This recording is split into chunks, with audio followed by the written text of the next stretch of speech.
논술로 만나는 우리 역사 23권. 한성 항복판에 시커먼 괴물이 달린다고?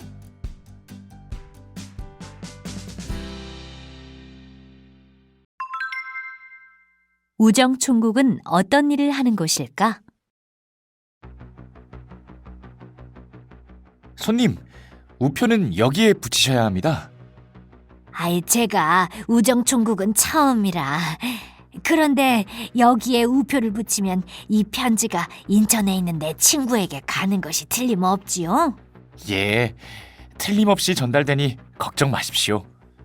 영식은 우정총국에서 우표를 팔고 사람들이 편지 붙이는 일을 돕고 있습니다. 오늘도 영식은 손님에게 친절히 우편 업무에 대해 설명을 해주었습니다. 오늘따라 우정총국에는 편지를 붙이려는 손님이 끊이질 않았습니다. 물론 옛날에도 사람들은 편지를 주고받았습니다.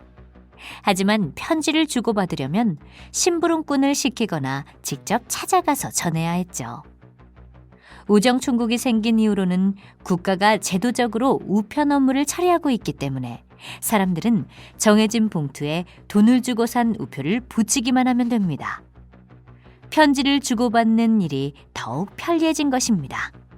어이, 영식아! 오늘 강화도에서 여동생이 온다고 하지 않았니? 예, 올 때가 되었는데 아직이네요. 영식의 눈길이 시계바늘로 향했습니다.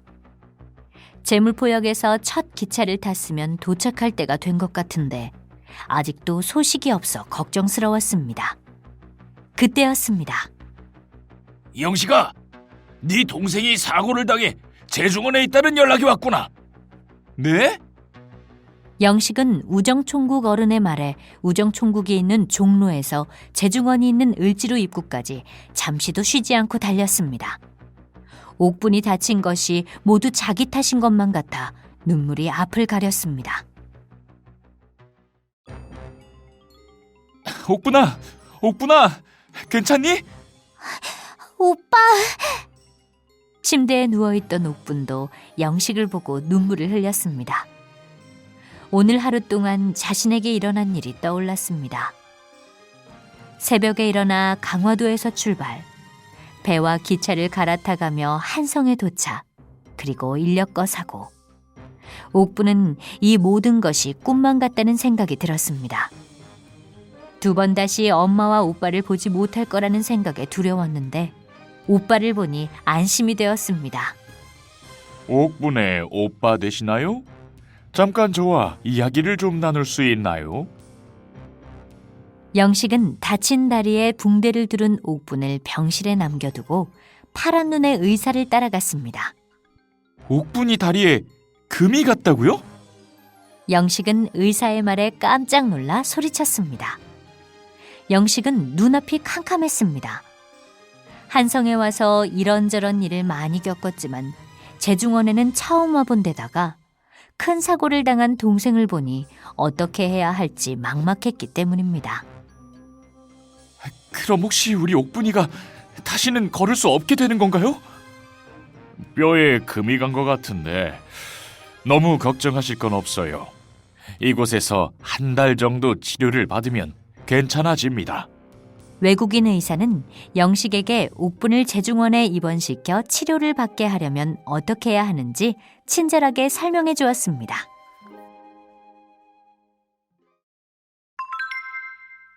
재중원은 어떤 곳이었을까?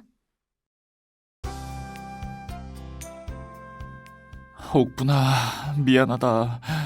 오빠가 모아둔 돈이 없어서 어린 널 고생시키는구나. 영식은 아침마다 재중원으로 일하러 가는 옥분을 보면 마음이 아팠습니다. 미안하긴, 걱정하게 해서 오히려 내가 미안해. 영식에겐 아직 치료비를 감당할 만큼 모아둔 돈이 없었습니다. 어머니의 은비녀를 전당포에 맡길까 생각해 보았지만 아무래도 그건 내키지 않았습니다. 그래서 재중원에 사정하여 모자라는 돈만큼 옥분이 재중원에서 일을 하기로 했습니다. 나 일 많이 배워서 나중에 병원에 취직시켜달라고 할 거야. 그러니까 너무 걱정하지 마. 옥부는 일부러 씩씩하게 말했습니다. 제중원은 1885년에 세워진 우리나라 최초의 근대식 병원입니다. 호러스 알렌이라는 미국인이 고종 황제에게 서양 의술을 펼칠 수 있게 해달라고 건의해 세워졌죠. 원래 이름은 광해원이었는데 세워진 지 며칠 지나지 않아 제중원으로 이름을 바꾸었다고 합니다. 제중원이 세워지기 전까지만 해도 사람들은 아플 때 한의원을 찾았습니다.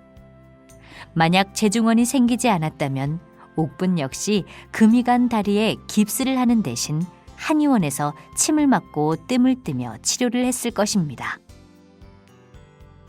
옥분아, 저 환자분 식사하는 것 좀 도와드릴래? 옥분은 간호사 언니를 도와 팔에 깁스를 한 환자가 식사를 하는 것을 도왔습니다. 옥분아, 지금 바로 부인부에 가서 빨래할 것이 없나 물어보고 오렴. 제중원은 남자 환자를 치료하는 남자부와 여자 환자를 치료하는 부인부로 나뉘어 있습니다. 옥부는 하루 종일 제중원 이곳저곳을 뛰어다니며 일을 도왔습니다. 에이, 싫어요, 싫어요. 내 살을 찢고 꿰맨다니 절대 싫어요. 점심을 먹고 쉬던 옥부는 어떤 남자 환자의 비명 소리를 듣고 남자부로 뛰어갔습니다. 한 아저씨가 자신을 치료하려는 의사를 향해 아우성을 치고 있었습니다. 아저씨의 다리에서는 피가 철철 흐르고 있었죠. 옥부는 깜짝 놀라 간호사 언니에게 어떻게 된 일인지 물어보았습니다. 남대문 정거장 공사 현장에서 큰 사고가 났대. 저 사람은 유리에 찔린 모양이야. 살에 박힌 유리를 빼내려면 살을 찢어야 하는데 자기 몸에 칼을 대면 안 된다고 저 난리지 뭐니.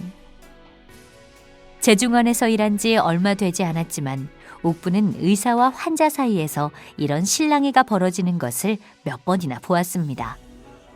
살을 찢고 꿰매는 수술이 낯선 환자들은 눈이 파란 의사가 칼을 들고 자신을 죽이려 한다면서 소란을 피우곤 했습니다.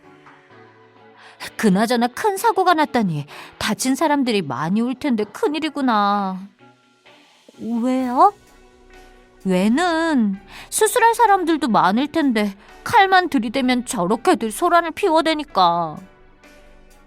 간호사 언니의 걱정대로 남대문 정거장 공사 현장에서 다친 많은 환자들이 제중원으로 실려왔습니다. 옥분아, 부인부에 가서 앨러스 선생님을 모셔오렴. 밀려드는 환자들로 남자부 의사들만으로는 일손이 부족했기 때문에 부인부의 여의사 앨러스 선생님까지 동원되었습니다. 이 환자는 머리부터 좀 깎아야겠는걸? 옥분아, 날 좀 도와다오. 에이, 안 돼요, 안 돼. 내 상투는 절대 자를 수 없어요. 앨러스 선생님을 도와 환자의 상투를 자르려던 옥부는 하마터면 가위에 손을 다칠 뻔했습니다. 이렇게 머리가 길면 치료하기도 나쁘고 위생에도 좋지 않아요. 그러니 고집 부리지 마시고 자르세요. 단발령도 철폐된 마당에 내 머리를 내 마음대로도 못합니까? 난 절대 상투를 자르지 않을 거요. 머리를 꿰매는 수술을 해야 하는데 머리카락이 길면 수술하기가 어렵습니다. 그러니 좀 잘라야 합니다. 내 머리를 째고 꿰맨다고요? 안 돼요, 안 돼. 의사들이 아무리 설득을 해도 아저씨는 고집을 꺾지 않았습니다. 하는 수 없이 아저씨의 상관이라는 사람을 데려왔습니다. 이보게, 이건 명령일세. 어서 상투를 자르고 수술을 받게나. 나리, 하지만 자네 왜 이리 답답한가? 그깟 상투가 중요한가? 목숨이 중요한가? 소란을 피우던 아저씨는 양복을 입은 상관 아저씨의 말을 듣고서야 상투를 잘랐습니다. 그리고 무사히 수술을 받았죠.